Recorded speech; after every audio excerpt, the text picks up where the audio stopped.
VR feels like a mirror, but is it distorting something or revealing something I wasn't ready to see? What is it reflecting back at me? Hi, friends, I'm Flutter. I was recently thinking about my college years and a book that I know I remember reading called Understanding Media: The Extensions of Man by Marshall McLuhan. And I was studying to get a communications degree, and I was taking film and video production classes and media communication classes. And this book came up. There are a lot of great points in it, and I'm going to touch on just a few because it can go pretty deep. So I do have a lot of notes that I am going to be looking at a little bit as I talk about this.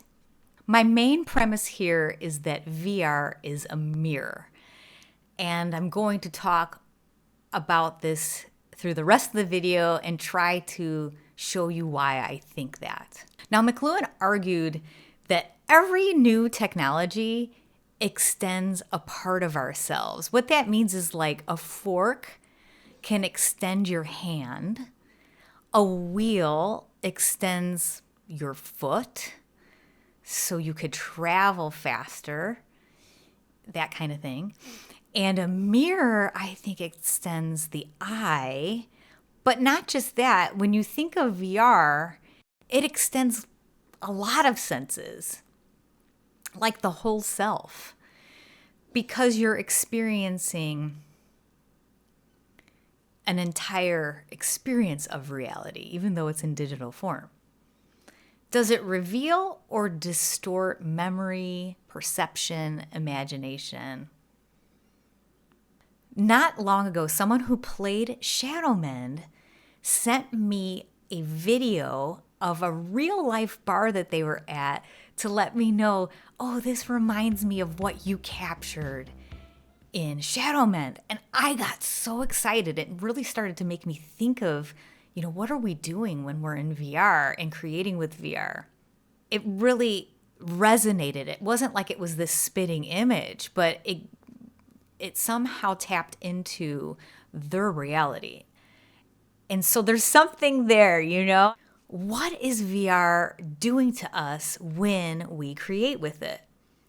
McLuhan is known for a phrase I'm sure you've heard of: the medium is the message. So what does that mean for VR? The medium itself changes us. The medium is what happens to you, and that is the message. Whereas a lot of people, they focus on the narrative, but it's that vehicle in which it's delivered that affects us in a certain way. So for an example, social media can be considered bad no matter if the content is good or not. You could be looking at all wonderful, beautiful content that is positive, but it still has an effect, and possibly even a negative one, because you're still trapped into it in that certain way, and it's not letting you relax because it's still stimulating you. So it's really the nature of the phone that's the issue, and not always necessarily the picture itself or the content that that is there. It's how it's the delivery process. So that's what this concept is about. When we have this in mind, how do we consider the delivery process of VR being the medium? And can we consider and anticipate any unintended consequences ahead of time of these technologies before they become irreversible? Because I don't know if we could have predicted what social media would do, and we probably can't totally predict what VR could do. But I think asking these questions early is good, so that when we do get to that point, we're not completely taken over by the medium, and we can still put our input into it and not lose control, right?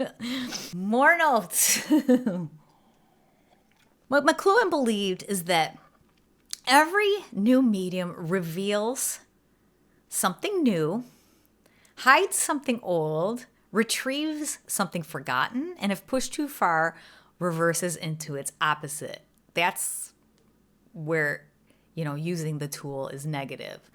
I wanted to apply his tetrad of media effects onto VR. So the 4 effects in that tetrad are enhance, obsolete, retrieve, and reverse. Okay, so the first one. What does VR enhance? Embodiment, possibly empathy, although I think that could be debatable. And then intimacy really with space and yourself. When you're very present, you can get more in tune with your body. And I do think possibly this could help with even somatic body work and meditation. So VR places you inside a story, inside an environment, and it doesn't just tell you something or tell you the story. You're placed in it, and I think that's really powerful. What does it make obsolete? It can make flat storytelling, just watching a screen, a film or video, that could be obsolete. Passive watching could be made more obsolete, although I do think there are passive experiences in VR. But just being in VR, I don't think is that passive. If you've seen anyone that's brand new to VR, before they even move or use the controls, they'll be like, wow. And I think because to interpret that digital space, they're using more senses than just sitting on a couch and watching a film or video that they might be used to. Now they're like trying to interpret their body in relation to the space and where they are, how they're hearing things. So I do think it taps into more than being completely passive in the traditional sense, because you're really embodying being in that environment and you're not separated by the screen. You could be on your couch and kind of just lounging and still seeing your environment. And maybe if you have a cat, your cat walks by, but when you're in VR, you can't even look at your phone. So that's a good thing because you are completely in a new world. So what does this disrupt in traditional game design? It would disrupt the camera for sure. It's like it's your body. So something you don't want to do very often is control the camera on your player if you're creating a VR experience. Now, in traditional games, they might have cut scenes, just like if you were watching a film and it would change to a different scene, or maybe the camera moves to a close-up. So it's moving the camera around. You don't want to do that in VR. I've seen it done effectively in a more passive experience, but you have to be very careful how you do that, and I wouldn't really suggest it. Also, cluttering a heads-up display, that's the goggles and wearing the heads-up, can be awkward and not good and break immersion. So if you have a lot of 2D UI menus just popping up everywhere or that are permanently on the screen, that could also make you sick. I have seen, like health bars or different things sometimes on it, and then you're moving, and it's like just this thing that's floating in the air, and that's just breaks immersion, and it doesn't look very good. I think that a lot of us are still used to 2D UI based on cell phones and computers and looking at computer monitors in that way.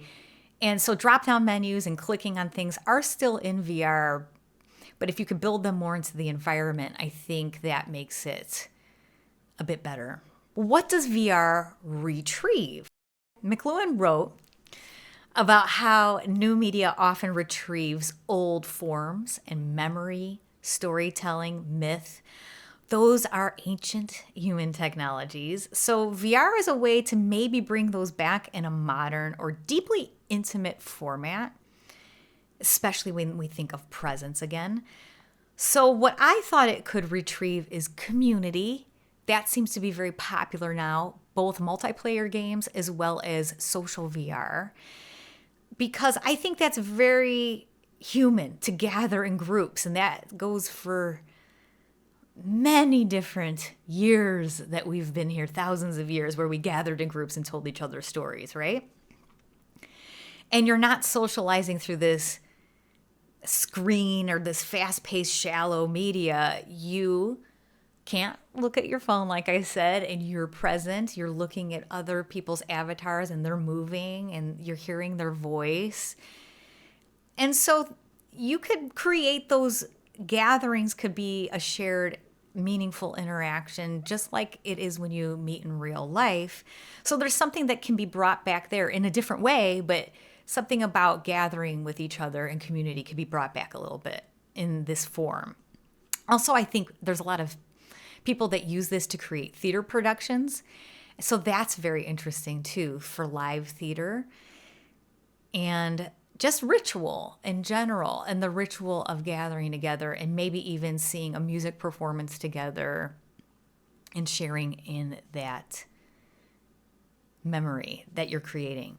So presence becomes really important in this case. When I first started working in VR, I would be in the headset quite a bit, and I would then go outside and look at the grass and think, wow, the grass looks so much more detailed and intense. And so I really felt that the physical world started to look even more trippy than the digital, and I just got more present with my real environment.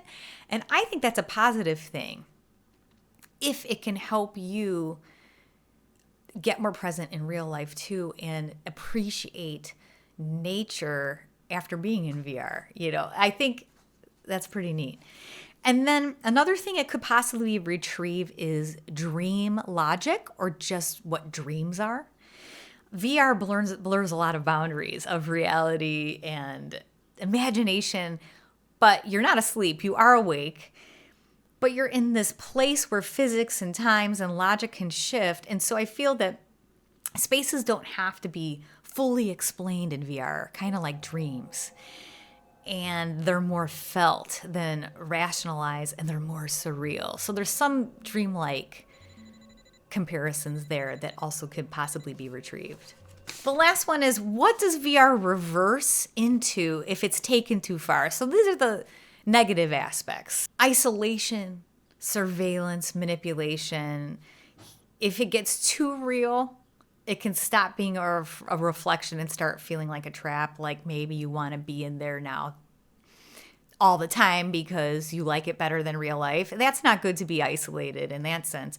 And then the surveillance and manipulation are a concern, because do we really want Meta getting our data? Do we want Pico getting our data? And if they have our data, can they manipulate us? That is important to remember. As this technology gets better, it can see your eye movement and then determine your behavior from your eye. And if it's collecting that information and then creates content around that to manipulate you, that's a problem. There's another concept I want to get into besides the medium as the message is, I'd like to talk about his concept of hot versus cool media.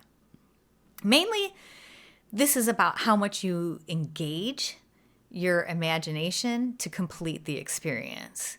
So hot would be a high definition type of media like film, where it provides a lot of information and requires less participation from you.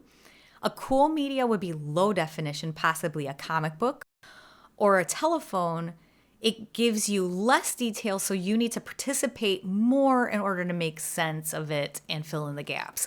I think the telephone is a really good example of this, because you're just hearing the audio and you need to fill in the gaps about the person and what that means as you're just hearing the way that they speak. I actually think that you can interpret quite a lot from audio inflections and the way someone pauses and speaks.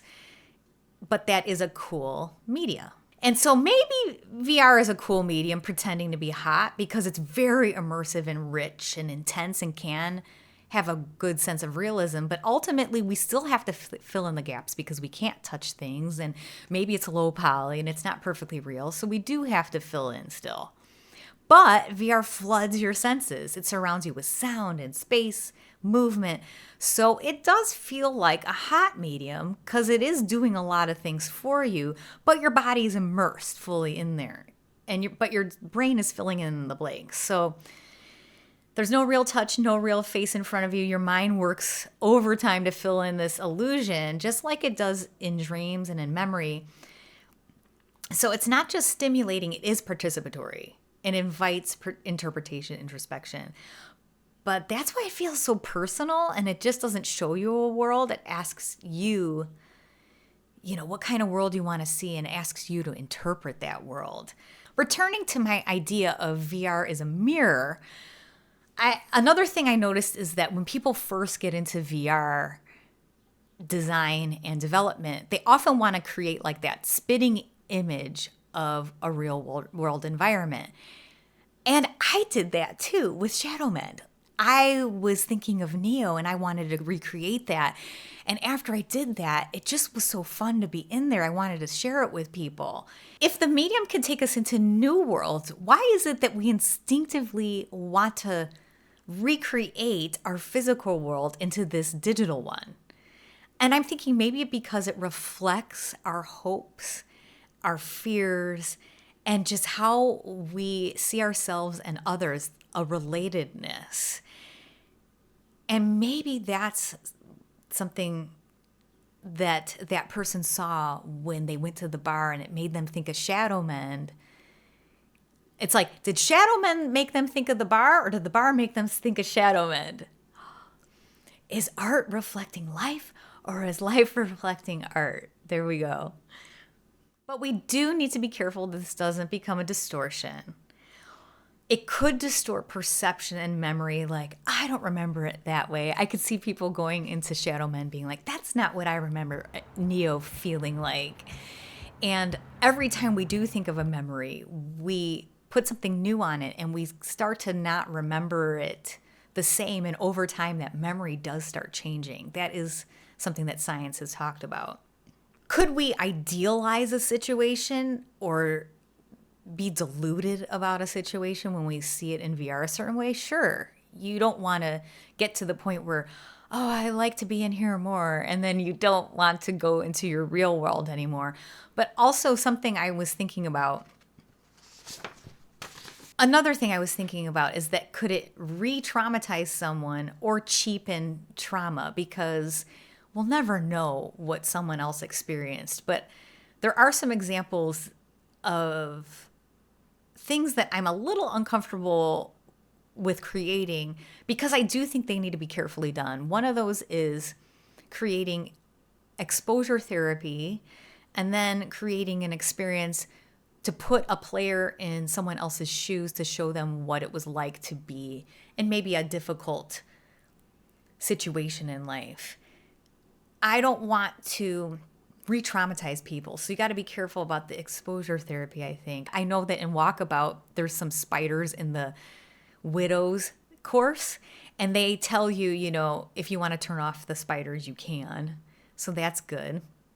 So these are things you really do have to think about. And another thing is putting yourself in someone else's shoes. I think it can be helpful to show what a difficult experience might be for someone to relate to someone else. But what we want to make sure is that we don't experience that and then say, oh, I don't think it was that bad. We don't want to lessen that person's trauma either or cheapen it by saying, well, now I created something that makes you feel just like you were there. So just be careful about that. And I think it's good to distinguish that. How can we become media-aware artists by using the medium itself to speak to its own hidden message, which is being present in our bodies and that awareness of our environments, both our real physical environments and digital ones. I don't think VR is just something that allows us to escape, but also allows us to confront things in life.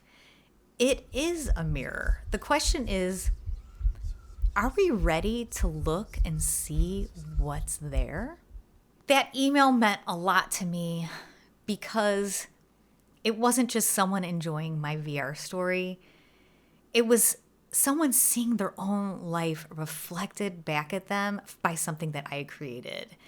It didn't just represent a space, but it triggered something in their lived experience. And I think that's what's so great, is that when we have an art form and when we use art to communicate to each other and find that commonality and that shared experience. Maybe it's no accident that when I created Shadow Mend, I was, tapping into memory, and it was just an intuition I had that remembering and seeing our world can be done in our own unique way, and it can also be shared.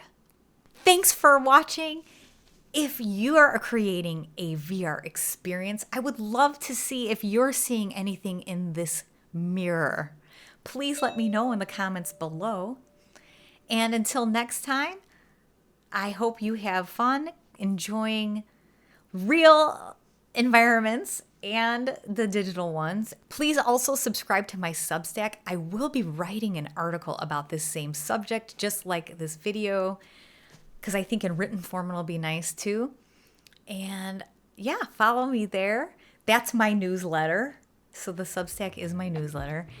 And I look forward to delving more into these ideas and telling you more about how my game is going too.